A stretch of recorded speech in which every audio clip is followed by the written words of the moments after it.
must be performed at least once every 12 months. Inspections must include all items listed in the Minimum Periodic Inspection Standards, Appendix G to Subchapter B. Carriers may perform required annual inspections themselves. The original or a copy of the periodic inspection report must be retained by the motor carrier for 14 months from the report date. Motor carriers must ensure and document that persons performing annual inspections are qualified. Inspectors must understand the inspection standards of Part 393 and Appendix G. At the completion of each day's work, every driver must prepare a driver vehicle inspection report, otherwise known as a DVIR, or post-trip inspection. This report will be prepared for each vehicle driven.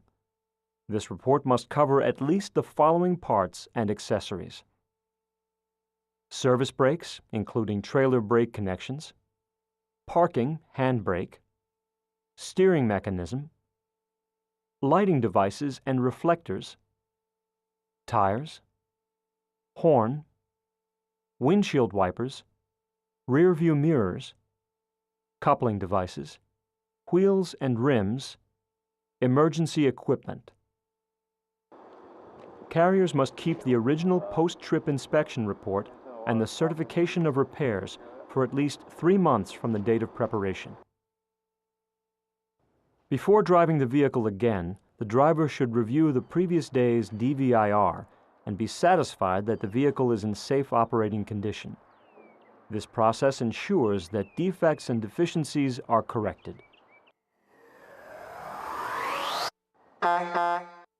Federal law requires that you must have a commercial driver license to operate a single vehicle with a gross vehicle weight rating, GVWR, of more than 26,001 pounds, a trailer with a GVWR of more than 10,000 pounds if the gross combination weight rating is more than 26,001 pounds, a vehicle designed to transport more than 15 persons, including the driver, any size vehicle which requires hazardous materials placards.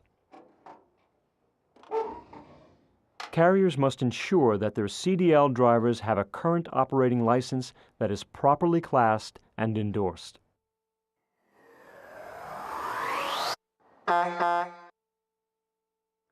Only CDL drivers are subject to the controlled substance and alcohol testing rules. These rules apply to both interstate and intrastate carriers. Carriers will perform the following DOT tests when required. Pre-employment. No employer shall allow a driver to perform a safety-sensitive function until they have received the negative controlled substance test result. Post-accident. As soon as practicable following an accident involving a CMV operating on a public road in commerce, each employer shall test for alcohol and controlled substances each surviving driver who was performing safety-sensitive functions with respect to the vehicle if the accident involved the loss of human life, or who receives a citation under state or local law for a moving traffic violation arising from the accident, if the accident involved bodily injury to any person who, as a result of the injury, immediately receives medical treatment away from the scene of the accident, or one or more motor vehicles incurring disabling damage as a result of the accident, requiring the motor vehicle to be transported away from the scene by a tow truck or other motor vehicle. If a test required by this section is not administered within 2 hours following the accident, the employer shall prepare and maintain on file a record stating the reasons the test was not promptly administered. If a test required by this section is not administered within 8 hours following the accident, the employer shall cease attempts to administer an alcohol test and shall prepare and maintain the same record. If a test required by this section is not administered within 32 hours following the accident, the employer shall cease attempts to administer a controlled substances test and prepare and maintain on file a record stating the reasons the test was not promptly administered. Random. Companies are to randomly test drivers at a minimum annual percentage rate of 10% of the number of drivers for alcohol testing and 50% for controlled substances testing. The random alcohol test must be performed immediately prior, during, or immediately after a driver is about to or has performed a safety-sensitive function as defined in Section 382.107. All drivers must have an equal chance of being selected each time a selection is made. The carrier must use a scientifically valid method to make this selection. This can include a random number generator or a computer program that will randomly pick drivers. An owner-operator must belong to a consortium to satisfy the regulation for random testing purposes. Reasonable suspicion. An employer shall require a driver to submit to an alcohol and/or controlled substances test when the employer has reasonable suspicion to believe that the driver has violated the prohibitions concerning alcohol and/or controlled substances. The employer's determination that reasonable suspicion exists must be based on specific, contemporaneous, articulable observations concerning the appearance, behavior, speech, or body odors of the driver. The required observations shall be made by a supervisor or company official who is trained in accordance with 382.603. Return to duty. Each employer shall ensure that before a driver returns to the performance of a safety-sensitive function, the driver shall undergo a return to duty test. Alcohol tests must indicate an alcohol concentration of less than 0.02.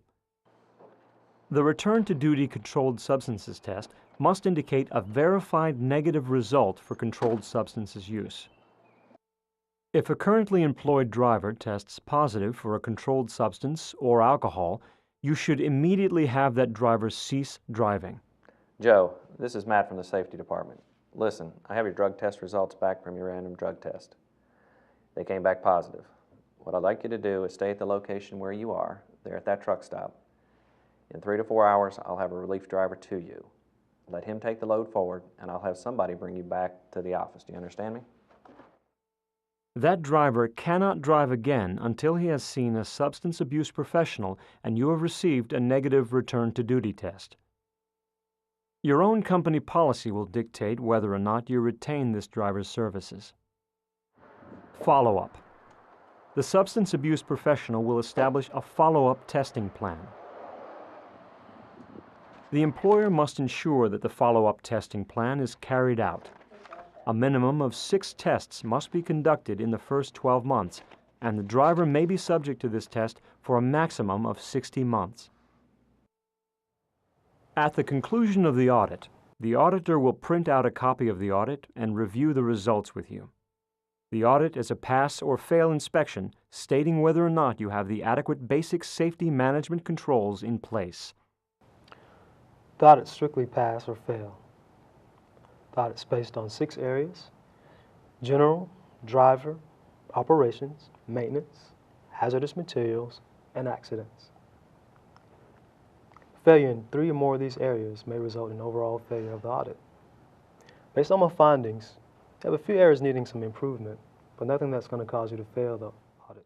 The auditor will give you a specific set of recommendations based on the findings of the audit. This will be your opportunity to ask any questions or voice any concerns you may have. Following the audit, you will receive a letter from the Federal Motor Carrier Safety Administration notifying you if you passed or failed the safety audit. You should now be familiar with the safety audit procedures and the regulations that apply to your industry. Please refer to the Federal Motor Carrier Safety Administration's website, www.fmcsa.dot.gov, to obtain more information on these regulations and to gain access to specific state websites.